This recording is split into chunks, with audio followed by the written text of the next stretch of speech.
كما كان متوقع تم انتخاب راشد الغنوشي على رأس الحركة بنسبة 72.58%، وهكا يسدل الستار على المؤتمر التاسع للحركة. بينما اللي كان مطلوب في ذلك الوقت هو حكومة وحدة وطنية وحكومة ائتلاف واسع.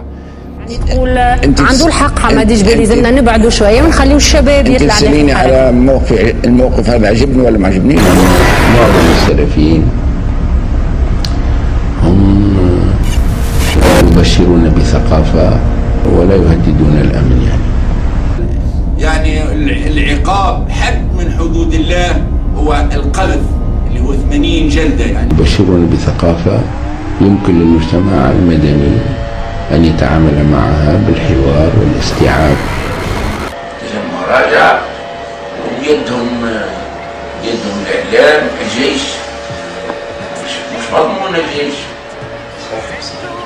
مش مضمون، والشرطة مش مضمونة. الاعتداء يعني على الاتحاد كان ممنهج مبرمج له.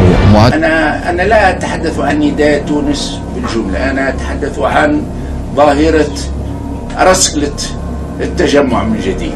عندما أرى طبقة من رجال كل العهود وكانوا بارزين في التجمع، نقول الآن يعني هذا تهديد للثورة. السلفية ظاهرة من خارج مؤسسات الدولة، ولذلك مقاومتها أسهل من ظاهرة عودة التجمع.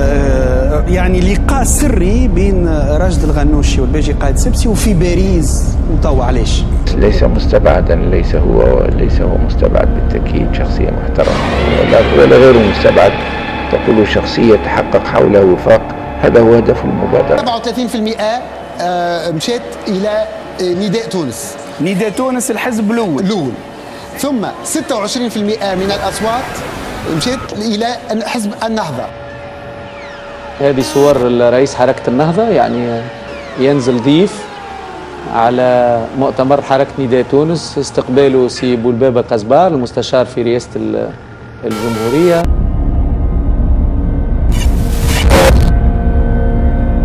ما قرره مجلس شورى النهضة التونسية على لسان رئيس الحركة راشد الغنوشي. الحركة التي تمثل التيار الإسلامي في تونس قررت فصل العمل الدعوي عن أنشطتها السياسية لتتفرغ بذلك للعمل السياسي، تاركة